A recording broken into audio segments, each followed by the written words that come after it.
SoundCartel.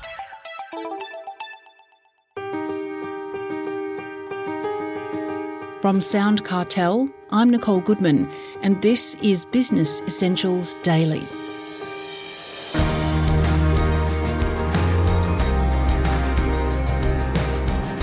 Artificial intelligence, for better or worse, is here to stay. In fact, it's accelerating at warp speed. So, is your business forging ahead or tiptoeing around the new technology? Andrew Phillips is Vice President of Freshworks Australia, a company delivering AI-powered customer and IT software. Andrew says that a divide is emerging, with many small businesses still not embracing AI, which could result in being left behind. Andrew is talking to Jeff Waters about practical ways businesses can adopt AI, but he starts by explaining the depth of the problem. The way that we would define a two-tier workforce is the growing divide between AI-literate workers and those left behind. So if we look across the companies surveyed, a fifth of them, 21%, had no workplace AI policy. And only a third of them, so 2/3 of them didn't, had access to ongoing AI training. So when you look at trends across time, we know that there'll be some early adopters that are mavericks, and then there'll be a rush for second, and then there'll be everyone else. And we're in the rush for second at the moment. And we see this it's not even a phenomenon, these patterns. They happen not just in technology, all across the world and across the arc of history as well. And the real risk in organizations who are adopting AI quickly is that they will accelerate at an accelerating rate. And we know this because that has happened in the past in terms of cloud, in terms of the internet and office productivity, PCs, those sort of things beforehand. We know that these trends, we should not be surprised. These trends have happened before.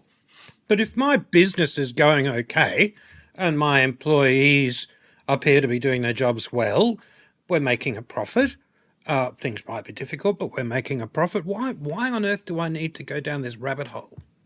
It's a good question. And, I think it could be a question that's posed of a business at any time for anything, really. Do we need to change? And a business like that might decide not to do anything if the world wasn't changing. But things change around you, and you can't do anything about that. And, increasingly, over periods that feel glacial at the time, but in hindsight look incredibly rapid, kids get older and they join the workforce. And I know because I've got an 18 and a 16-year-old, and they use tools like ChatGPT and Gemini and these tools seamlessly in what they do, increasingly instead of tools like the Google search bar. And they study, the schools allow them, they encourage them to use it.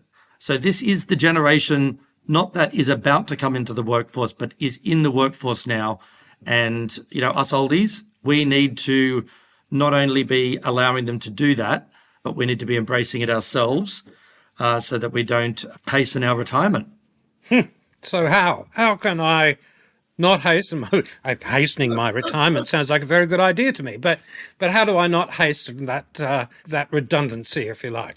Well, like every other problem that we've solved before, I think we need to first understand the technology. And a good way of doing that is for any individual to use the consumer products that are available. There's free tiers on everything. And with Google, it's as simple as just, I think, clicking another button. With ChatGPT, they've got their app. And there's Claude, Perplexity. There's a whole lot of other examples, all vying for everybody's attention. So use them. Basically, we start off like with the internet. Do you remember when we surfed the internet and we just put random things in and we clicked from one button to the next as we got to learn it? That is, in my opinion, the best way to learn how to use these generative AI tools. And then when you're using them, if you're a business owner, you'll start to think of ways in which you can use them within the business. So that's, I would say, step one. Start small. I've listened to some of your previous podcasts and, things like AI audits. If you are unaware of what your business is doing in this area and where the opportunities are. AI audits could be a good way if you wanted to invest money in there. Provide training to your staff. First in sort of general generative AI, how to use AI, what it is, what are the risks and where are the advantages.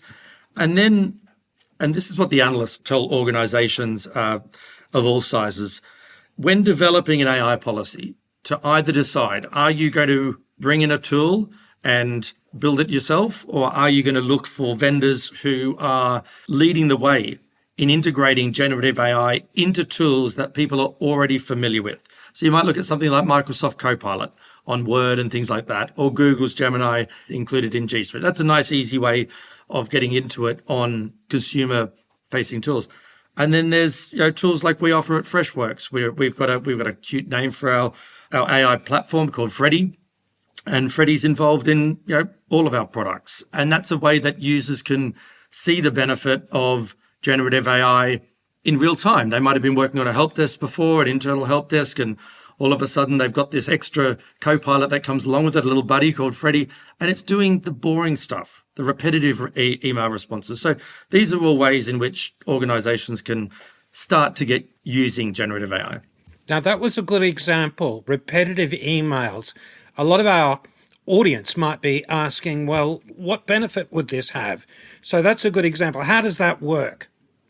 Okay, so take the example of, we've got one of our big customers here, Probe CX. They're an outsourced help desk organization. They've got tens of thousands of employees. So they provide help desk services for a bunch of customers across Australia. Some of them are located offshore, some of them are here. They have to deal with hundreds, thousands of emails a day responding. And the majority of what they're responding to, they might be responding to an individual customer, but they're responding in the same way. So to have that response, checking the knowledge base that the customer has already created, so it's got the right information, and pulling from that knowledge base into it so that the user has the right information. For all the boring stuff, they can work on that and churn that out really quickly. And it allows them to work on the edge cases. And it's those edge cases that normally, they're the ones where you've got frustrated customers. They're the ones you want to be working on a lot, and that the person's often dragged into a lot of the repetitive stuff. So that's a good use of where generative AI can really help. And the other side of that is when they get a new person on. And these call centers have between 30 and 60% turnover every year. So a third to two-thirds of the people in these help desk call centers change each year.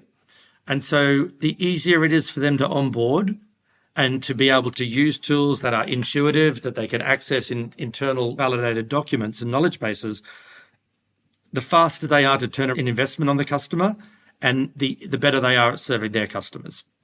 Sounds like this could save me some money. Well, I mean, these companies that run lean, companies, that we know of, Amazon, and, these companies that run really lean, savings that are made for them are passed on to consumers. One of the areas that I love working in and have worked in right across my career is selling great technology to public sector and also to not-for-profits. And one of the things I like about saving them money, especially not-for-profits, is every dollar of that we can save them goes to the people who their mission is, whether it's a Red Cross, Salvation Army, Smith Family, any of these organizations.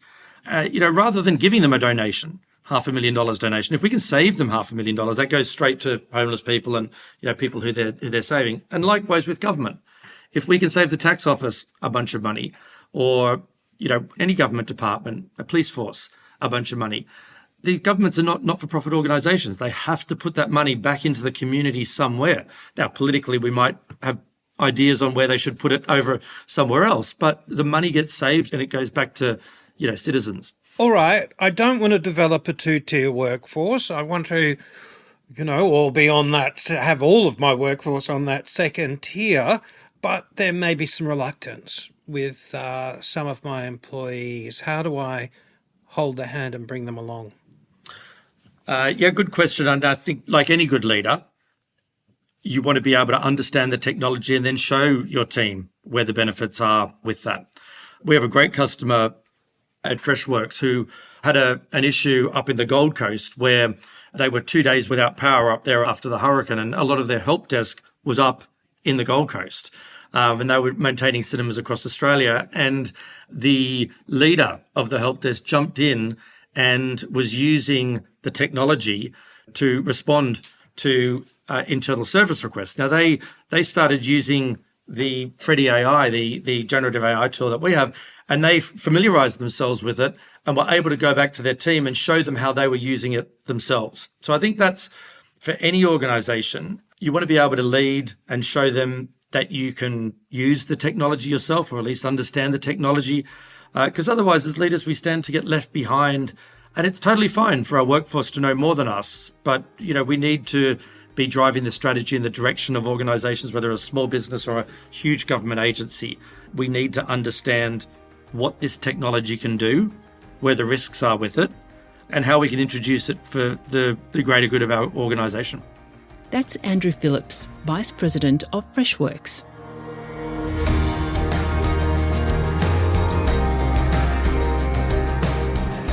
This episode of Business Essentials Daily is produced by the team at SoundCartel. Thanks for listening. I'm Nicole Goodman. We'll bring you more Be Daily tomorrow. Follow @BE Daily Podcast across social media and head to bedaily.com.au for more from the Business Essentials Daily podcast. SoundCartel.